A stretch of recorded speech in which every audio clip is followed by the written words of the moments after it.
Hi friends, మేము ఒక దేవస్థానంకి బయలుదేరామన్నమాట.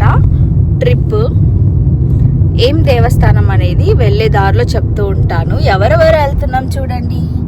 మా అమ్మ, మా నాన్న, మా బుజ్జి డ్రైవింగ్. సో బయలుదేరాము. ఫుల్గా లగేజ్ ప్యాక్ అయింది. ఇంకా వెళ్ళే దారిలో ఏమేమి చేస్తుంటాము ఏంటి అనేది అన్ని వ్లాగ్ తీస్తాను, చూస్తూ ఉండండి. చూడండి ఫ్రెండ్స్, మన వాళ్ళు వస్తున్నారు.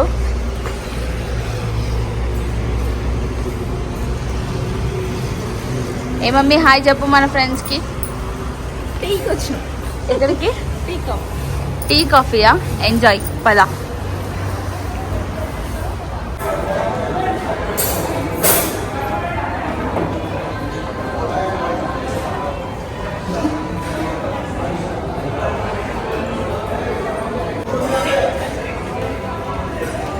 Hi friends, so we are half of the way.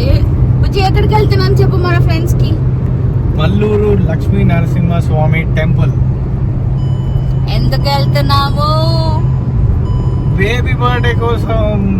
So నా బర్త్డే కోసం మేము ట్రావెల్ చేస్తున్నాం అనమాట. ఏదైనా టెంపుల్కి వెళ్దాం అనుకున్నాము. సో ఫైనల్గా ఈ టెంపుల్ అని డిసైడ్ అయ్యాము. అక్కడి నుంచి అటు ఇంకెక్కడికి వెళ్తున్నాం నాన్న? సమ్మక్క సారక్క జాతర టైంలో వెళ్ళలేకపోయాము. ఎప్పుడు పోదాం అనుకున్నా పోలేకపోయినాము. ఇప్పుడు పోతున్నాము ఇక.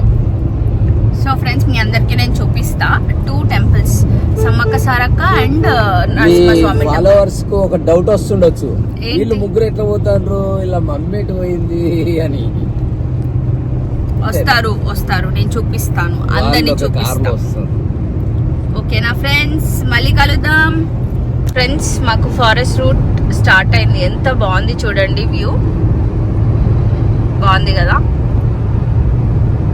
ఎప్పుడైనా ఘట్టమ్మ దేవాలయంకి వచ్చి ఇక్కడ దర్శనం చేసుకొని అక్కడికి వెళ్తారనమాట, సమ్మక్క సారక్క దగ్గరికి. సో మేము కూడా ఘట్టమ్మ దేవాలయం దగ్గర ఆగినాం. ఫ్రెండ్స్, ఇప్పుడు డాడీ డ్రైవింగ్ అనమాట. బుజ్జి వెనకమాల కూర్చున్నాడు. ఇప్పుడు ఏదైనా ప్లేస్ చూసేసి ఆపుతాము లంచ్కి, అప్పుడు మళ్ళీ కలుద్దాం. హైదరాబాద్ నుండి టోటల్గా 4.5 to 5 hours of journey. And స్వామివారి గురించి తెలుసుకోవడానికి ఇంకా సపరేట్గా పూజలు ఉంటాయన్నమాట, అక్కడ ఉండి చేపించుకోవచ్చు. అండ్ కమింగ్ టు రష్ విషయానికి వస్తే మాత్రం ఏ డేస్లో అయినా వెళ్ళొచ్చు, ఈ టైంలో అయినా వెళ్ళొచ్చు. అండ్ ఆఫ్టర్నూన్ 1 to 3 వరకు మాత్రమే గుడి క్లోజ్ ఉంటుంది, మిగతా టైంలో ఓపెన్ ఉంటుంది. ఈవినింగ్ 5 o'clock అయితే క్లోజ్ అవుతుంది. మంచిగా జరిగిందా దర్శనం? సూపర్ జరిగింది. రష్ ఎట్లుంది? చాలా బాగా దర్శనం అయింది. చాలా హ్యాపీగా. ఎవరు ఎప్పుడైనా రావచ్చు, పెద్ద రష్ ఏం లేరు కదా. కానీ స్వామివారు బాగున్నారు కదా. ఆల్మోస్ట్ 300 steps దాకా ఉంటాయి.